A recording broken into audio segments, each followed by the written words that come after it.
You have already been given other examples. This is not magic. We are not telling you anything new. At independence, we had young people under 30 in their 20s assuming reins of power. We had tomboyed deliberately with Keanu, getting our people to the US for capacity building through those airlifts. They decided that an independent country requires people who have gone to school and gone to school properly. In the second liberation, whom did we count? Young professionals coming together and saying, this is too much. We are going to destroy our country. Let's have the young tax combined with the churches, and we delivered the second liberation to our country. In the last elections, 2013, those ones of us in Jubilee came on the back of digital, isn't it? Youthful presidency. So it is your right to put us to account on our own commitments. True. So in 2017, this is an election year. I want to plead with each one of you. One, make sure you are a registered voter. The youth should be ahead of this game. You should not be making us money. I read the other day from National Assembly, see, we are going to get the 200 billion of extension of registration from judiciary because they extended, the court extended the registration of voters. And I want to plead with the Honorable Sakaja for the few moments he's still transiting. He needs to influence that house. You don't just penalize the judiciary because they did something. The lawyers will tell you, that's why you have an appellate process. Because you need sanity in our system. If we continue bashing the judiciary, if we do not have the confidence of the judiciary, you know what happened in 2007 and 2008, because we lacked the confidence of the judiciary, that's why we fought. In 2013, we had the confidence of the judiciary. That's why we survived as a nation. That a loser can say, yes, I disagree, but I respect the decision for the sake of our country. And young people like you must be on the forefront of some of these social issues. Don't wait because I have a position and you don't have a position. You have already a position as the citizen of the Republic, which is even more important than any position. All these positions are borrowed. It is delegated power from the sovereign power of the people of Kenya. Am I making some sense? Yeah. Finally, as I conclude, because we have other meetings,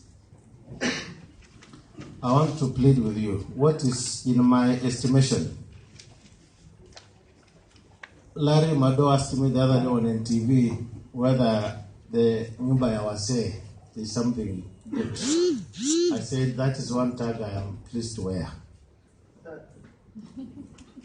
Because in wasee is wisdom. And that is what the Senate of the Republic stands for. You have seen the way we have conducted our business. We have not poured water on a lady. We have not abused each other. We have had very heated debates, including the minority leader accusing me of rigging like Jubilee.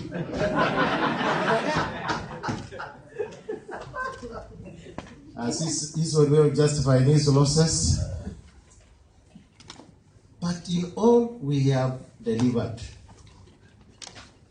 This year, this country would have gone into serious tension until the Senate handled the delicate matter of the electoral laws. Amen.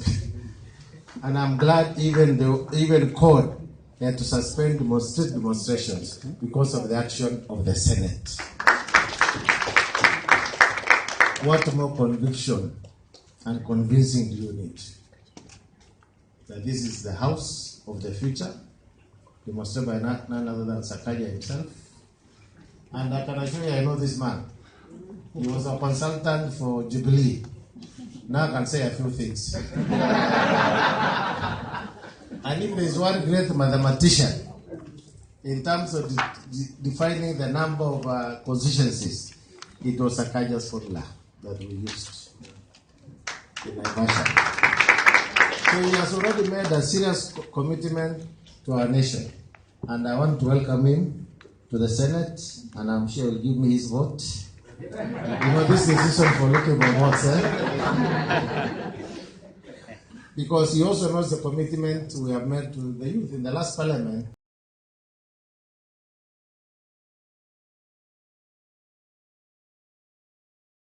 And myself, we made sure that we brought amendments. Whenever they talked of 15 years, 10 years, I reduced all of them to 5. Because I said, what do you need? In any case, if you talk about experience, then you will see what is already available. But don't deny a very brilliant young person who can demonstrate that I may have emerged from school, I have stayed 1 or 2 years, but I have demonstrated I can do. And you can see for yourselves. Senator Hassan Omar, Senator Kiloso Jr., you may not believe it, they are very young. Senator Kanainza, at least she's in the House, she's really committed to the cause of the youth, because she's one of the two who came on that constitutional provision that youth must be nominated to the Senate.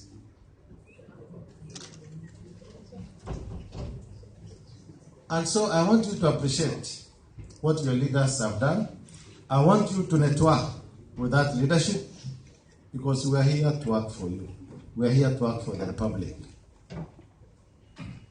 And so Parliament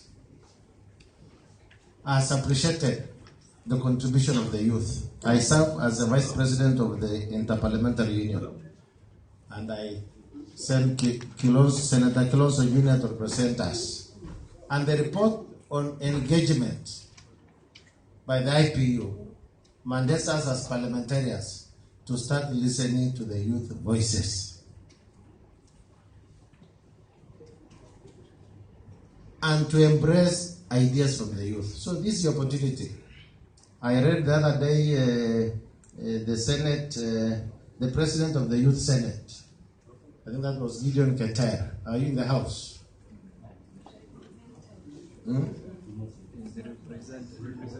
He's represented. And I was like, this man makes a lot of sense. But we have not met. How do you have a Senate without the other Senate knowing? I appreciate Alfred, President of the Youth in Mombasa. He is very active. I don't know why I can say it and to send messages to everybody. But I think it's a commitment. And so you have already actualized some of these things.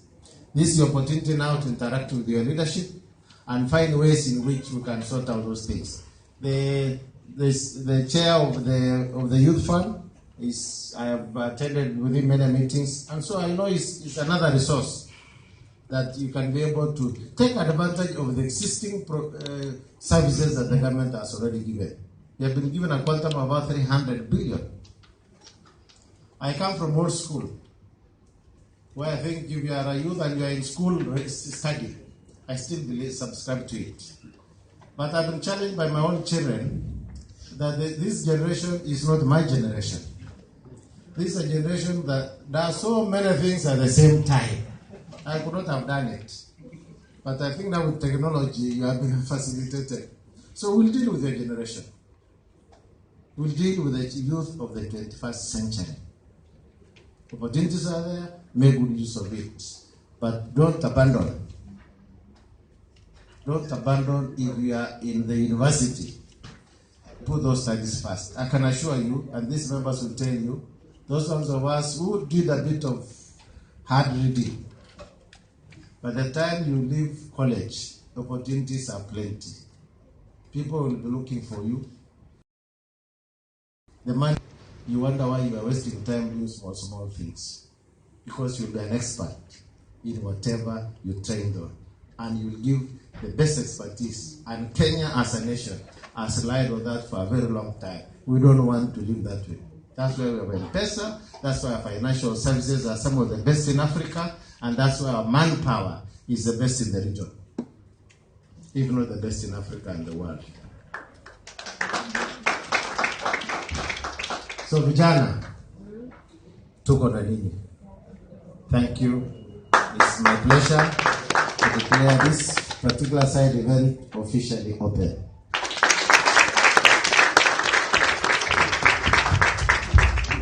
Another round of applause for the Honorable Speaker. Thank you.